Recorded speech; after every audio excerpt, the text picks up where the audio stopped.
Hi guys, this week I want to talk about setting up equipment. So if you're going to be playing for a small group of people, you can just use acoustic instruments and you won't need any electric instruments to boost the volume.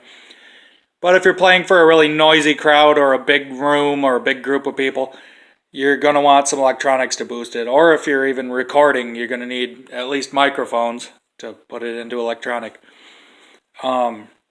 So two things you're going to need to boost the volume of the electronic instruments and microphones is an amplifier and speakers. So the amplifier is the booster electronically, it's the power, and the speakers are, speakers, they make sound. So there's multiple types of speaker and amplifier systems. One would be a stack. I don't have one here, but it's just boxes of speakers stacked up with an amplifier that sits on top. They call that the head. And that's it. And another option would be a combo amp, which is the amplifier and speakers built into one compact unit like this. The amplifier's along the top and then the speakers are in the bottom. So that's all one nice compact unit. That's really good to have. I like that one. And then last but not least, a PA system which can help boost everything. It's got a high-powered amplifier and speaker system, which also has a mixer built in, which means you can plug multiple things into it at once and adjust the volume and levels of equalization on each channel to make everything sound good together. If one instrument's too loud, you can turn it down. If one's too quiet, you can turn it up, so everything matches. Another option is to get a mixer. You can plug multiple instruments into this thing.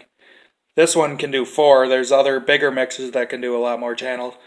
So you can plug many instruments into it, and then you can have one output, which would go to the combo amp, or any other amplifier and speaker system. And so, my amp only has one input. So, I could plug 4 instruments into this mixer and get one output, so I could play everything on here. For example, I could play my guitar and both of these microphones in to the mixer and play it out of one speaker system.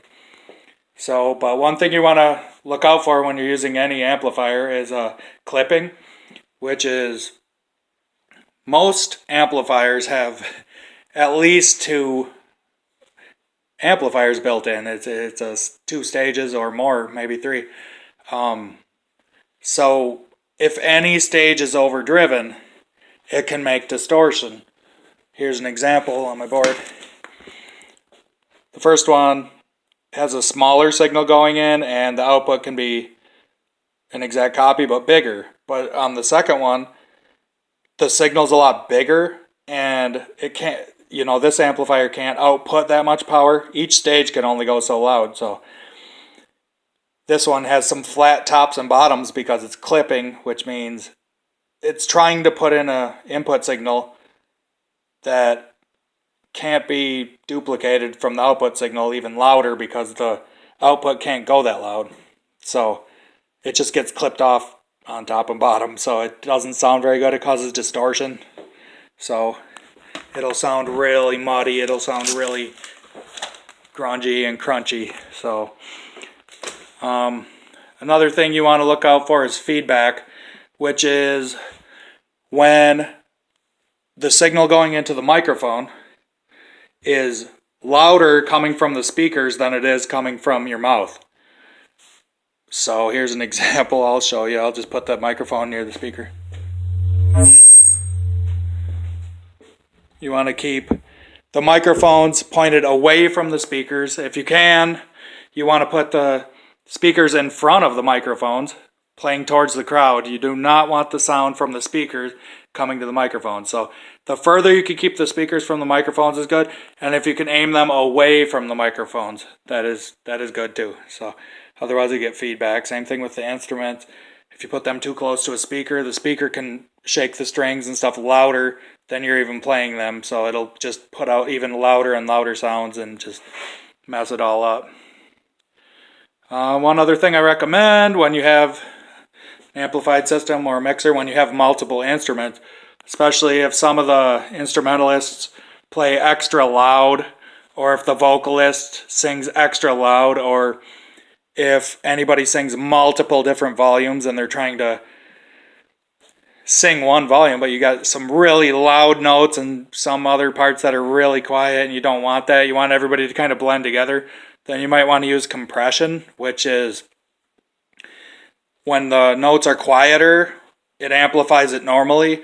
But when you do really loud vocals or notes on your instrument, just as hard as you can, just loud noises, it doesn't amplify those as much. So everything's kind of more of a consistent volume. And another thing would be reverb or delay. A lot of people use that. Delay has kind of an echo sound to it. And reverb would be making it sound like you're in a different type of room, different echoes. Like maybe you're in a cave or a very small room or wooden room or blocks, or it changes the sound of the room. So you could try messing around with reverb too. That's all I have this week. Thanks for watching, and I'll see you next time.